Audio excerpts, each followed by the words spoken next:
Bienvenue à tous et débutons avec les échos de cette rencontre internationale sur l'économie bleue qui se tient à Lomé. Experts, investisseurs et cadres en discussion pour redynamiser le secteur précision Agbemeyon d'Agbovi. C'est une première en Afrique de l'Ouest. Le Togo accueille le Blue Invest Africa, un événement international majeur dédié à l'économie bleue. Une rencontre de haut niveau entre passionnés des mers et des océans, investisseurs et porteurs de projets. Objectif, valoriser les ressources marines et côtières du continent. En réunissant entrepreneurs, investisseurs, décideurs publics, innovateurs, Blue Invest incarne une ambition partagée. Bâtir une économie bleue africaine, résiliente, créatrice d'emplois durables et porteuse de souveraineté économique. Après les Seychelles et le Kenya, le Togo devient le troisième pays hôte de cette initiative. 2 jours de conférences, d'expositions, de réseautage et de partage d'expériences organisés en partenariat avec l'Union européenne. Un signal fort pour les coopérations internationales. Messieurs, Mesdames, l'Union européenne renforce ses relations avec le Togo à travers de nombreux programmes et initiatives. Dans un contexte international difficile, mouvant, à risque, notre partenariat est solide, durable, ambitieux. Le choix du Togo n'est pas anodin. Il incarne l'engagement pour l'innovation et la croissance durable. 24 entreprises africaines auront l'opportunité de présenter leurs projets devant des investisseurs venus d'Afrique et d'Europe. Des initiatives pour bâtir une économie bleue, résiliente et inclusive, pour un avenir bleu, prospère et partagé.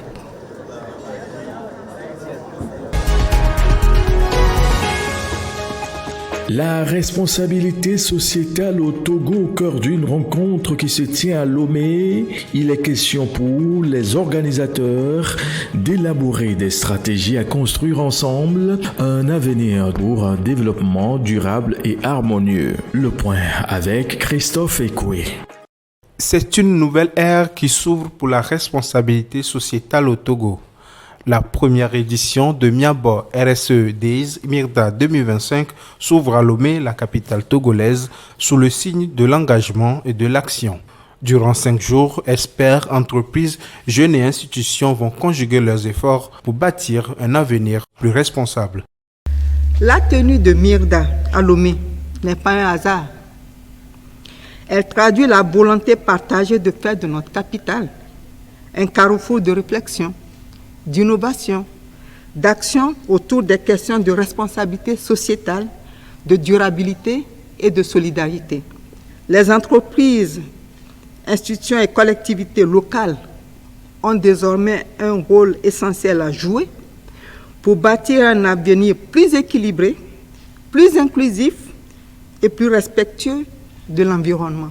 Autour du thème RSE, société et viabilité, construire ensemble un avenir durable, le Mirda 2025 se décline en panels, ateliers, expositions, visites d'entreprises et concours. Un espace pour mieux comprendre les enjeux économiques, environnementaux et sociaux du développement durable. Nous aurons l'opportunité d'explorer ensemble les multiples facettes de la RSE et du développement durable. Des conférences de haut niveau nous permettront de réfléchir collectivement aux grandes problématiques de notre temps. Des ateliers de formation offriront des outils concrets aux professionnels et aux organisations. Il est temps d'agir ensemble, de co-construire des solutions viables et inclusives et de donner une véritable dimension humaine et sociale au développement économique. Le Mirda, c'est aussi un espace d'opportunité pour la jeunesse. À travers le Mirda Challenge, les jeunes porteurs d'initiatives écologiques ou sociales présentent leurs projets pour un Togo plus vert, plus solidaire. La semaine sera également marquée par la remise de distinctions spéciales. Le prix spécial Soutien constant à Miabo, le prix spécial Impact social et le prix Fonds Baptismaux Mirda viendront saluer l'engagement des pionniers de cette initiative.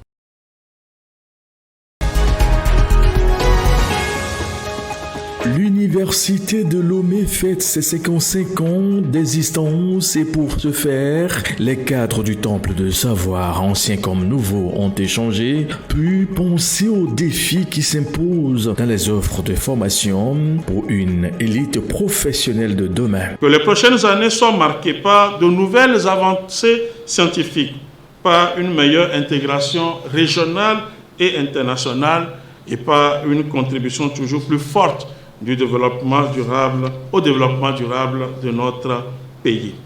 C'est aux couleurs de la mémoire et de la fierté que l'Université de Lomé célèbre ses 55 années d'existence. Une célébration qui marque plus d'un demi-siècle de savoir-faire, d'innovation et d'engagement au service du Togo. 55 années consacrées à la formation, à la recherche, à la quête exaltante et permanente de l'excellence. Une longévité qui atteste de la robustesse de ses assises et de son rôle primordial dans le développement de la nation. Fondée en 1970, l'Université de Lomé n'était alors qu'une institution naissante, mais déjà porteuse d'une mission essentielle, former l'élite intellectuelle du pays. 50 ans plus tard, elle est devenue un véritable pilier national, un espace de réflexion, d'innovation et de transformation sociale. Mais malgré tout, les défis restent encore énormes. C'est la gestion de la massification des étudiants, c'est la question du numérique, comment est-ce que les acteurs de l'université pourront intégrer entièrement les questions du numérique dans leur pratique au quotidien. C'est aussi le développement des infrastructures. Nous devons mobiliser davantage de moyens au service de la recherche et renforcer les acquis par rapport aux infrastructures liées à la recherche. Moment fort de cette cérémonie de lancement, la remise d'ouvrages retraçant l'histoire de l'université. Des livres remis aux doyens et aux autorités comme symbole de transmission du savoir et de reconnaissance. C'est un bon témoignage qui est porté. Un livre, c'est quelque chose qui reste, qui marque une étape.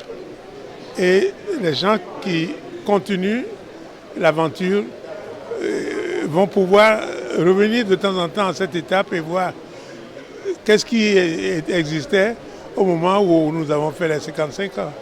Cette célébration marque le début d'une série d'activités prévues du 14 au 31 octobre. Entre autres, panels de réflexion, journées de coopération, retrouvailles avec les doyens et activités d'intégration. Une manière de lier la mémoire à l'avenir et le savoir à l'action.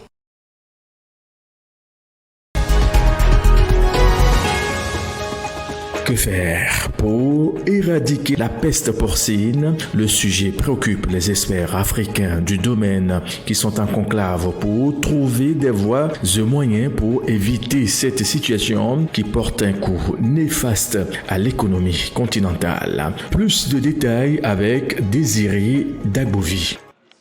Ils sont experts en santé animale, viennent de divers horizons du continent et sont à Lomé pour une cause commune, enrayer la peste porcine africaine.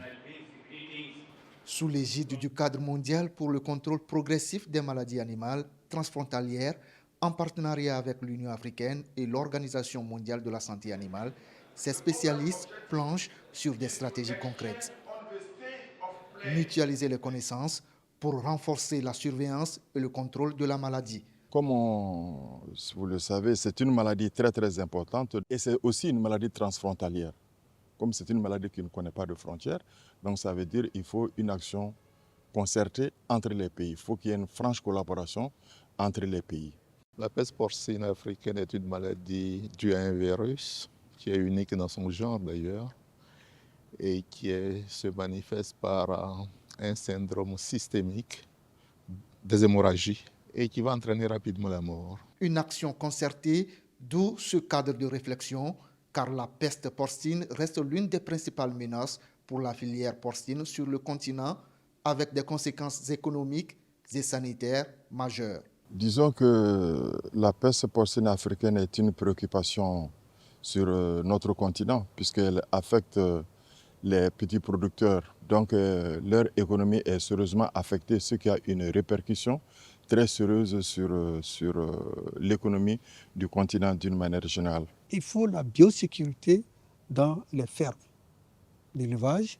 La biosécurité sous-entend la propriété, l'hygiène tous les moyens qui doivent concourir à éloigner les animaux des maladies.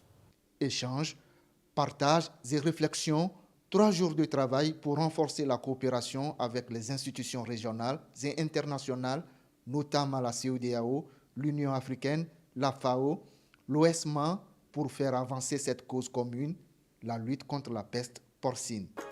Et c'est ainsi que nous mettons un point à cette édition. Très très bonne suite de nos programmes à vous tous et à très vite.